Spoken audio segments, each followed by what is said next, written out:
Yes, a wonderful era in the world of football, especially for the Kenyan people out there in East Africa. It is a new day, it is a new dawn, and we believe that it is going to be for the best of the game. Hassan Mohammed is the new FKF, or you can call it the Kenya Football Federation president, and it has been long been awaiting for someone really to come in and change the game.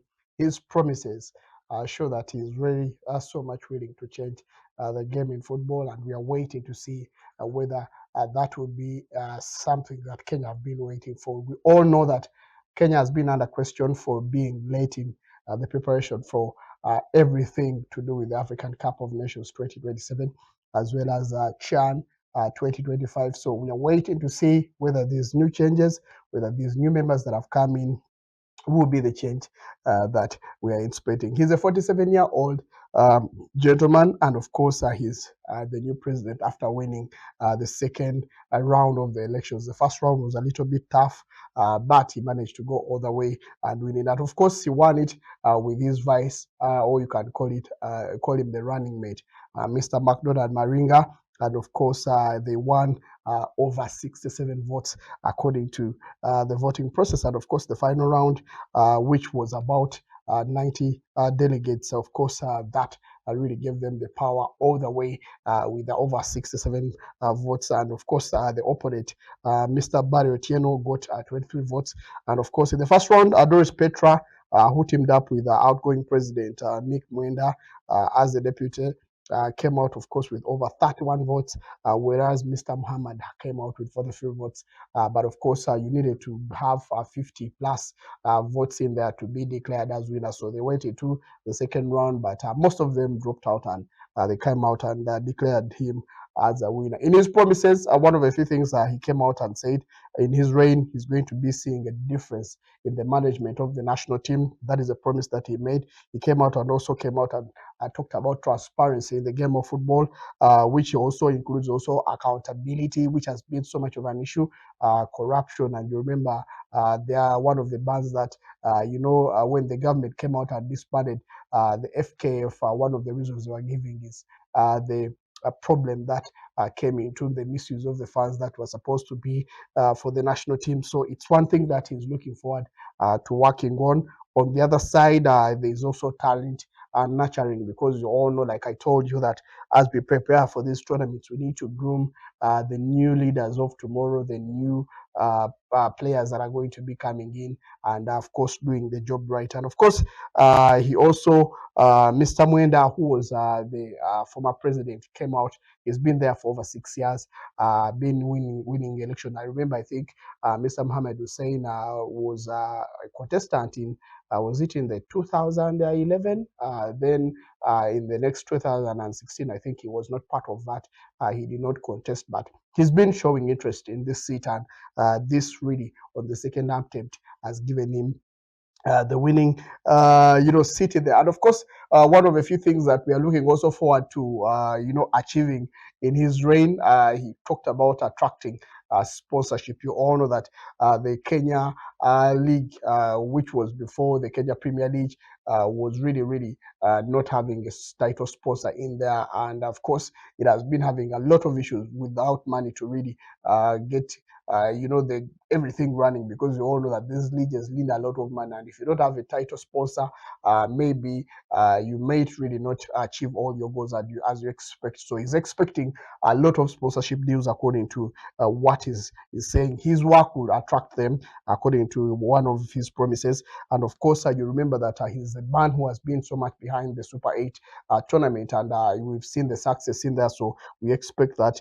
really to even help the nurturing of the players, because it's one of the few things that he's looking forward to doing. So let us believe that it's a new dawn for Kenya, and of course things are starting to really unfold after, of course, the Secretary General, the new Secretary General of sports that has been appointed by government. He really changes are really starting to come in the Kenyan game, and they've already now appointed a local organizing committee, and of course that local organizing committee for the CHAN as well as the African Cup of Nations 2027, and things are starting to take shape.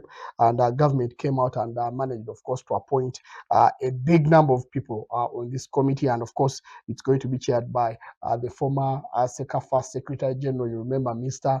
Nicholas Musoni, and he's going to be deputized by the FKF president in there. And this committee, just like in Uganda and Kenya, and Tanzania, these committees are supposed to really enhance the smooth running of the tournaments that are going to be hosted in here. It is a team of 22 that is composed of a lot of stakeholders in there. And when you go through the stakeholders, I told you the chairman is Mr. Nicholas Musonyi, the vice chairperson is the president of the Football Kenya Federation, now just elected. The Solicitor General is another member. Department of Justice, of course, is a representative. The Principal Secretary of the Department of Interior and National Administration is also there.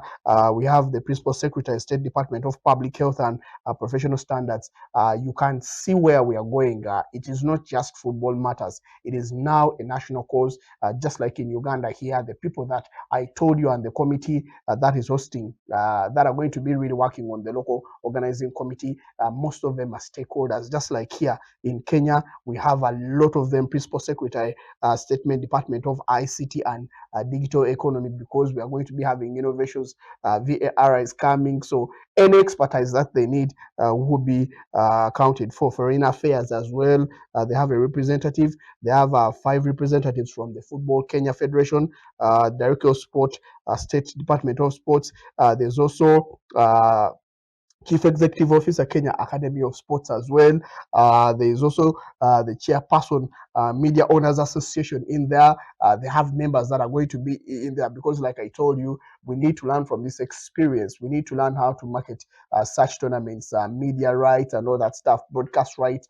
There's a lot that really we need to work out. So the Media Association also are supposed to be coming in and seeing how that thing will be worked out, how the tournament will be worked out in the media circles. There's also, of course, the likes of Jacob Gist Mulele. You all know he's been a coach for the national team and is one of the most experienced guys around there that really understand the game of football. Just like in Uganda here, we have the local organizing committee having the likes of Anemwe Suga, some of the experienced Cranes players that were there and did it for the national team. They have experience in the game, so they are part of the local organizing committee. A lot of names in there, and of course, the CHAN and AFCON, that is organizing committee, of course, will of course have their secretariat at the Talanta Plaza in Upper Hill, and of course, it's going to be headed by Mike Rabba, who is also going to be deputized by FKF CEO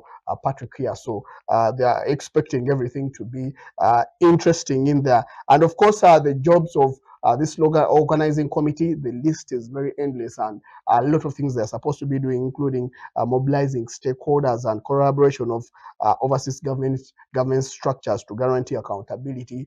There's also coordinates of local logistics in there, and also meeting the standards as well for these tournaments. There's also developing a comprehensive tournament roadmap, because you cannot do anything without having a clear roadmap of this tournament, overseeing the budget preparation, resource mobilization as well, and financial accountability, because these tournaments need money. So you need to find a way of getting this money, as well as helping it, of course, to be placed in the right places as possible. There's also monitoring project timelines as well, because now Kenya is a little bit late. So that organizing committee is supposed also to monitor those updates and give updates, as monitor those progress of the tournament, preparations, and also give us updates of what really is happening in there. The innovation and upgrade of the stadiums that are supposed to be upgraded, and also, of course, the seating capacity, pitch quality, and all that, to guarantee that everything is as the standards of CAF. Oversee construction of new facilities as well, ensure upgrades to the transport system, telecommunication, as well as the critical infrastructure. Now, that is why I told you that the organizing committees are not only having just people from the footballing circles. It's going to be something in general, because now the construction of the stadiums include things like athletics, infrastructure, the roads are needed, and everything. So there is supposed to be everyone in there. There is a lot. I cannot finish all the roles, but managing press as well, relations, media relations, and all that, accommodation as well. There's a tourism board also involved in there. There's recruiting and training the workforce that are supposed to be working. We need to see a smooth running of the tournament. You need volunteers, you need medical personnel, you need security personnel. There is a lot that I can go through, and the list is endless. And of course, it is going to be financed by the national government, this secretariat, and it's going to be working, of course, with also donations, and it's going to be working very well. So Kenya has up to 31st of December 2024 to ensure that Nyayo Stadium and Moi International, that is a stadium, which, or you can call it sports center in Kasarani, it's supposed to be ready for the CHAN. That will take place in February, like I told you, from the 1st all the way to the 28th. So it's supposed to be a smooth running of the tournament, but the progress is good, and it's really exciting to see that Kenya really taking the strides and doing the job right with the way things are happening. So I'm very happy just to give you an update and just to congratulate them for a new era. The Rangos may be stopping right now. Maybe we shall come back to the Rangos maybe when the CHAN is done or AFCON is done. But Mr. Hassan Mohammed really looks like having, of course, McDonald Maringa, one over the greatest that Kenya have had as exploits in the world of football, really has an understanding of the game. And they've not just come together because of this cause, that they've had a working relationship together. And we believe that it's going to be for the good of the game of football. And we are really excited that we are the neighbors like Uganda and Tanzania. We are really working well to see that everything really is aligned. So we don't expect Kenya should be dropping out anytime from now. We expect, of course, updates of the latest renovations of the stadiums. And of course, it's going to be fast-paced because you all know that they are going to be working 24 hours a day, 7 days a week. And we expect government to come in and also offer a helping hand. It's very good news for Kenya, and it's very good for the world of sport.